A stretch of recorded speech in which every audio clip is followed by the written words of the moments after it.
guys, and welcome back to the CFC Chat YouTube channel. This is the review of the Chelsea versus Brighton game, but of course the pre-match events have taken the spotlight, and those events were more important than the 90 minutes which were played out on the pitch, which were, let's be honest, fairly boring, and many people on Twitter coming out and saying that it was probably the worst performance of the Tuchel era. So anyway, I've got, as usual, Matthew with me to discuss the game. How are you doing, Matthew? I'm doing alright. Obviously, disappointing score, but obviously we've had a hopeful day and a positive day. So, as we'll get into today, today's been pretty positive with the the Super League. So, so we'll start off with obviously the Super League. So it's obviously to people who don't know, and if you don't know from the title, that Super League is officially cancelled. We did a big stream yesterday where we were talking and we were giving updates about it, and we saw tweets saying that Chelsea pulled out. We were kind of skeptical on it, and then it did come confirmed just after the game or so that Chelsea has pulled out. So Mia, what's your thoughts on that? Oh man, it was amazing. I think Penacek coming out during the protest and saying, "Give us time, we know." That was pretty incredible. I thought. All the reports which came out later did say that the wheels were in the motion from the beginning of the day, and the only reason Chelsea probably didn't release a statement sooner was because of the game. But as soon as the board and basically Petacek saw all the protests, and he probably called up Matt Law and he said, what, we're pulling out. And then everyone started breaking the news one by one instantly. And I think the protesters celebrated so much. There's a video where the exact moment they got to know that Chelsea were pulling out, and everyone was so ecstatic, so happy, and it was a great feeling. It was a great feeling all around, and I was buzzing. I was typing in all caps. Everything I typed was in all caps, and it was pretty good. And we released the official statement, I think, just a couple of hours after the game ended. So it's all said and done. Chelsea have begun the process of withdrawing from the European Super League. Yeah, obviously, so it's like fantastic news to hear. And now when Chelsea pulled out, obviously they were the first team to pull out, then other teams follow, like Arsenal, Manchester City, Atletico Madrid. So now teams are slowly dropping. I think the only ones that are still there are Juventus, Barcelona, and Madrid. So which is good. So I think, Barcelona as well. Quickly, the president mentioned that they'll only join the Super League if their fans vote in favor of it, because they are a fan-owned club. So that seems pretty unlikely as well. Real Madrid and Juventus seem like the only two teams who are still, hell-bent on making it happen. And it actually just says, the official statement they released was that it is suspended and not cancelled. So we still don't know what legal actions they can take against the teams that, withdrew. So obviously Chelsea left the ESL, and hopefully the ECA take them back in.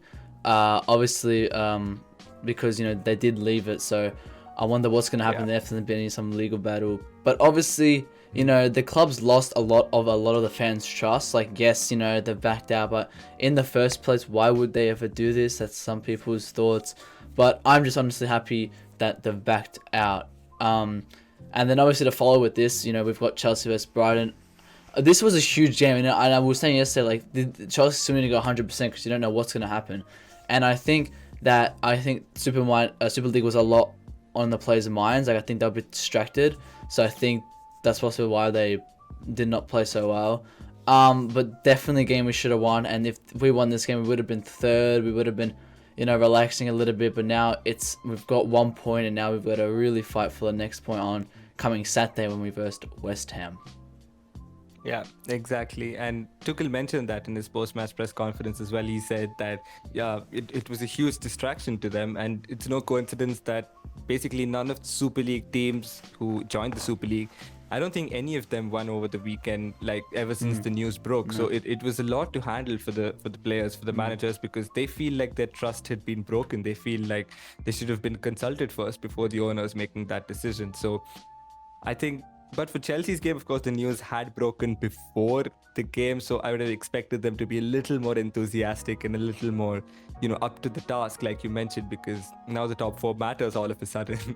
But yeah, disappointing performance. I think Kai Havertz was probably the only chance in the first half, which seemed like a chance, right? And it was a shot on target as well, a good save by Sanchez. But I think apart from that, I can't even recollect a single major goal scoring opportunity for Chelsea, which is really disappointing, because we blew away the likes of Crystal Palace and even Man City. We looked pretty threatening in the attacking third, and Brighton, who actually are the unluckiest team. I think I mentioned this earlier as well on expected points. They should be so much higher than they are, but last night their defense stood firm, and kudos to them for that. And in fact, they could have also taken the 3 points. Danny Welbeck hitting the post in the last few minutes, and I think they had a couple of chances where they pressed us really high, and then a couple of our players, defenders, or even I think Jorginho on one occasion got caught out on possession.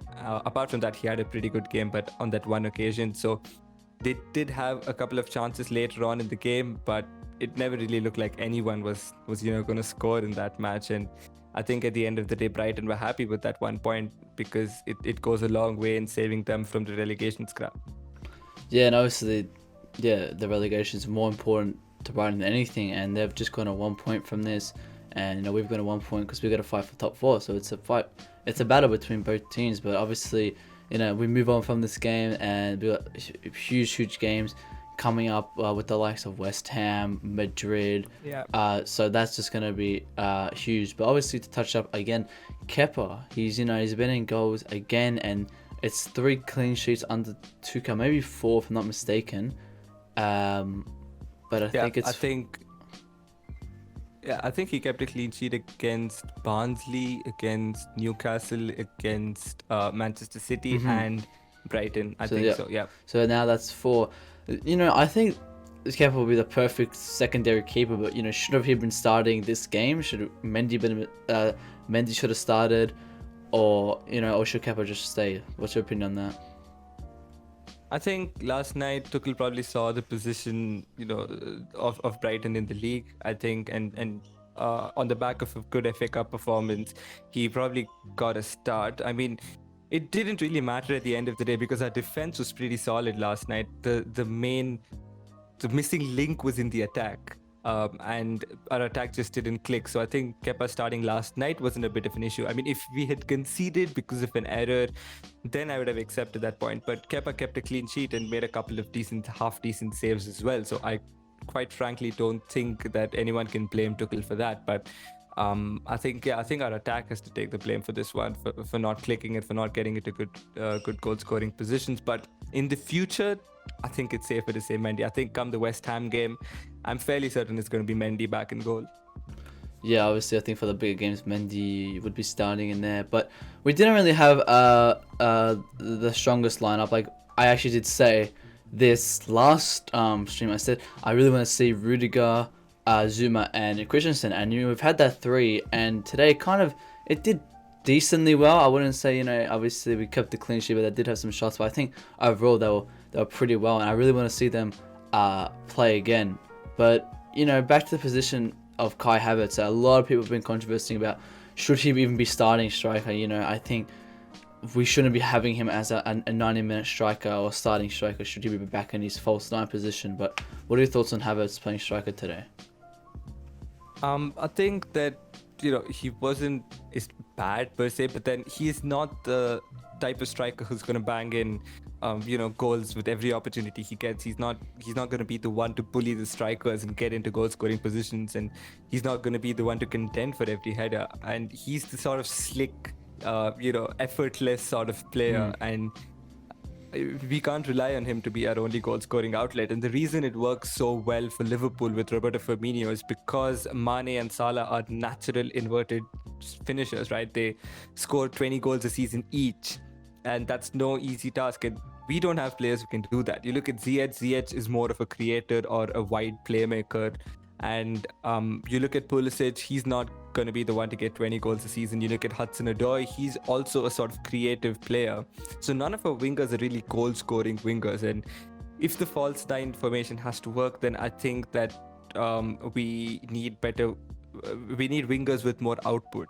no, I wouldn't say better wingers, but wingers with more output. And with the current set of wingers we have, it just doesn't work. So going back to your point, I don't think he should have played striker. I think I mean, with no disrespect to Kai Havertz, obviously he's one of the best young talents in the world. There's a reason he's our record transfer. But this is just not his best position. His best position is playing off another striker. And I think the one thing he does offer though is fluidity with his movement and, you know, with his quick one passes and slick movement. But I think last night it was a disappointing performance from him. Hopefully we do see a response in the next game should he start. Yeah, that's a good point. And obviously we've got, you know, 3 other strikers on the bench, so don't know why they would be starting. But obviously, you know, that's wraps up the Brighton game, so it's 0-0. And now we've got the big West Ham game coming up, and then Real Madrid. What do you think of the scores for those are going to be? You know, we've been playing decently. I think this game, you know, if we won this game, whatever score, 2-1, 2-1, 2-0, blah blah, I would have said West Ham would have wiped them clean, and then Real Madrid we might have, you know, just scraped a win. But after this game, you know, and you know, with all the controversy as well in the news, you know, what do you think the scores will be Saturday and then against Madrid? I think, you know, with Chelsea we have a special talent of not getting a win when everyone expects us to, and then popping up with a win when no one expects us to. Again, like charity, well, like today, another charity FC win, but you know, exactly. From that, yeah. But yeah, I think. Yeah, charity FC, yeah, exactly. And I think we'll leave a lot of the information for the West Ham preview and the Madrid preview that we'll be having big guests on as well. But you know, overall, with this game, you know, it was a boring game. 0-0. You know, we're having a lot of those 0-0s quite often this season. Actually, we've had quite a bit. So that kind of wraps up for me. I think we move on to the next one. Again, the players were kind of a bit distracted with the Super League and other things happening in this football world. So I think we move from this and we move on to the next one stronger. Yeah, exactly. And the Real Madrid one is going to be very interesting, especially because I think there's still a little bit I don't think it's exactly clear about what's going to happen. So we're going to have to wait and see on that. But yeah, should be very exciting. And I think we do have a couple of exciting guests joining us for the next couple of games. So yeah, I guess that's that for this video. A boring game, but the pre-match practices, should I say, coming to the rescue of the night. Because otherwise it would have been such a boring, sleepy night. But I mean, because Chelsea announced their decision to leave, I think I was absolutely buzzing. So I think the result takes a bit of a back step there for me. Yeah, exactly. And I think I'm just more thrilled that the Super League is not going ahead. And with this game, we just move on. That's all we got to really do with it. But I think that wraps it up from us guys here today. Mia, any last words?